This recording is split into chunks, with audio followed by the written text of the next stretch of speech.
moving on then. So how much should I eat? So I've broken it down a little bit. I got some figures from other nutritionists as well.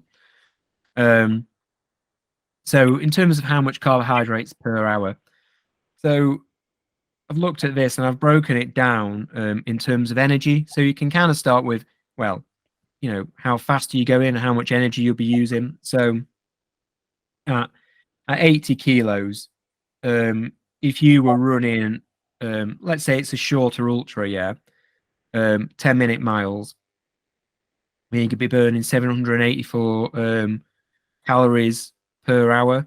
And actually, at that pace, depending on how fit you are and what your VO2 max is going to be like, it might be 50-50 carbs to protein, or actually a little bit more. So if we say that's 50-50, and it's what 390 calories in carbs, that's so that's 97.5 grams of protein an hour. And again, that might seem to go up a little bit purely because at that pace, depending on how fit you are, you might well be burning through more carbs than fat. So again, once we start to break it down in terms of pace, weight, things like that, we get a good understanding and idea of how many carbs we need to take on. And what I'm shocked about every time is it's always at the upper range rather than the lower. So I've got some RER data here from runners. Just going back to that last slide, I forgot to add as well, in terms of energy expenditure. So these are all metabolic equivalents, which you can get anywhere. So these are all groups which are tested and, looking at how much energy they expend for running, cycling, doing the garden, loads of different things. So these are all available online. If you're, these are based for running on a road, but actually, if you're running on a trail, your energy increases by about 1.2 times. So actually, that'll go up even more for most ultras. So this is that RER data. So this is about essentially, running on a treadmill, having a gas mask on, and looking at that gas exchange from that. So the balance of carbon dioxide to oxygen. And this gives you a good understanding of how much energy you're using. Also, that ratio of carbs to fat. Again, this is just average data taken from laboratory studies. And again, remember, we're always talking averages here, but people can change massively. Some people are massive carb burners. Some people are massive fat burners. Over the weekend, I was running with Ian Keith, who, well, is a legend in ultra running.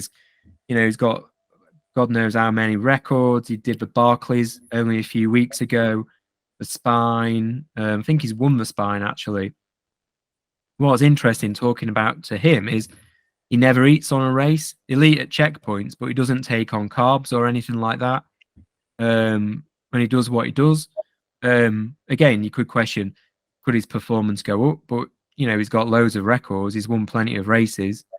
So we can always kind of question these things, but we also need to take it on an individual basis as well, rather than just thinking about average data. So again, it's thinking about when you're going for a run, testing out different levels of carbs, thinking about essentially what's the highest amount that you can get away with and it still be comfortable on your gut, or what's the lowest amount where you're starting to feel fatigue.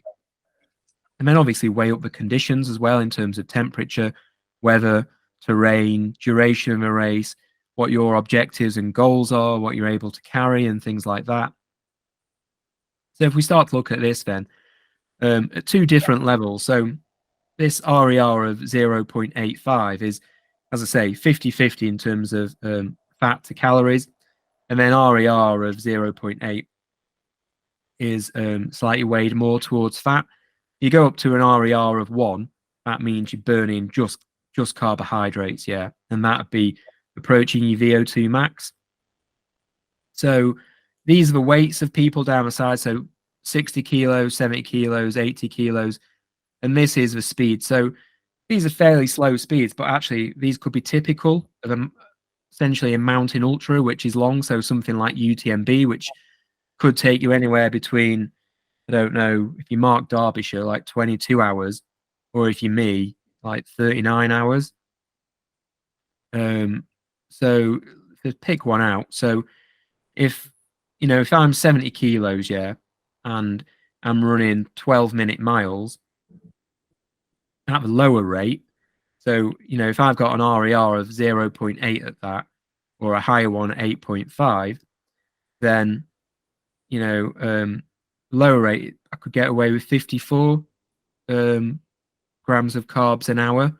Or, if it was a bit more of a carb burner, I'd go up to about 82. What I've put on the other one is on the end column as well is, this is how much you're oxidizing, yeah, but it's not like for like. So when you take on carbs, not all of them are oxidized, some are malabsorbed as well. So this is anywhere between sort of 70 and 80%. So I've balanced this out at 75% oxidation rate. So actually, the bottom end will be 67 grams an hour.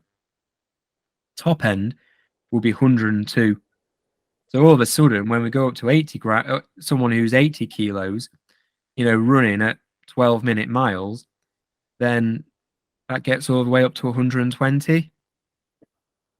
So all of a sudden, we start to put this together. We look at laboratory studies, and these are going pretty high. Even someone who's 60 kilos, yeah, which is really light, could well be taking on 88 grams an hour at the top end. So again, this is a little table that gives you a bit of an idea. So obviously, for us lot, obviously we're all over 70 kilos. So the minimum we're ever going to go, kind of 50 to 57 grams an hour, and then possibly, depending on pace, all the way up to 120 grams an hour. Again, in terms of studies where carbohydrates are infused straight into the blood, no one's ever managed to go over 2 grams a minute. So again, 120 is always going to be the max that your body can utilize. So it's pointless even trying to go over this anymore. But yeah, you see, if you're an 80-kilo runner going at a decent pace, and you're a slightly higher carb burner, then yeah, you might well be on that 120 grams an hour. Does that make sense? Yeah. Yeah. So it's thinking about what your race goals are, what your intended pace is, what your weight is. Because again, the heavier you are, the more energy you're going to use. That's just natural. And then according adjustingly. Again, if you're thinking about, well, there's times when I'll be walking or I'm going to drop my pace, then you might drop this down a little bit. But again, if you're on a race and you start walking, you need to question whether you're just not conditioned properly and you're fatigued early through muscle fatigue, or actually are you under fueling a little bit and you're just not being able to generate enough energy through carbohydrates to meet the demands of that pace that you're setting for yourself. So again, if you can and if you can tolerate it, try and work at the upper rate so you're not under fuel at any point. But again, 120 grams an hour is a lot to ask for someone, particularly in terms of various races. If there's no drop bags or there's big gaps between checkpoints, this can be difficult. And then also, not a lot of people are going to be able to tolerate 120 grams an hour. So this is why we always put in the gut training plan. Even at the lower end at 44 grams an hour, some people struggle to tolerate that. The race I was in over the weekend, I was doing 60 grams an hour, and that was absolutely fine. I was kind of mixing it up a little bit in that. Still got injured. So again, you might have the best laid nutrition plans, but at the end of the day, other things can kind of go out the window. So you think, how often should I eat then? So what I'd suggest is every 20 to 30 minutes, mostly because this will support the gut. Again, gut damage is caused because your gut goes into hypoxia, and the fact that there's no oxygen delivered to it because all your blood is going to your muscles to support contraction. And then in the heat as well, it's going into your skin to keep you cool. So it's being taken away from your gut and creating damage there. If you're taking on carbs and to a lesser extent protein, this will increase the blood flow to your gut, and keep your gut integrity as much as possible. Also, ensure that you're taking on water with food because this will help reduce the osmolality of food. So the amount of particles in the food, it'll stop that pressure building up in your gut, and start to essentially dilute that a little bit. When you start the race, wait an hour before eating, because if you start on carbs straight away, again, it'll kickstart your body into wanting to use carbs as an energy source. But if you wait an hour or so, you'll start to use fat a little bit more earlier on, and your body will start to use fat more, as that energy source. Only a little bit. Again, it depends on the race and what you're trying to do. If it's a short race, and you want a fast pace, you want to be using carbs straight off the bat. So actually, you might decide to put the carbs in a little bit earlier. Once you've been to an aid station, wait for an hour.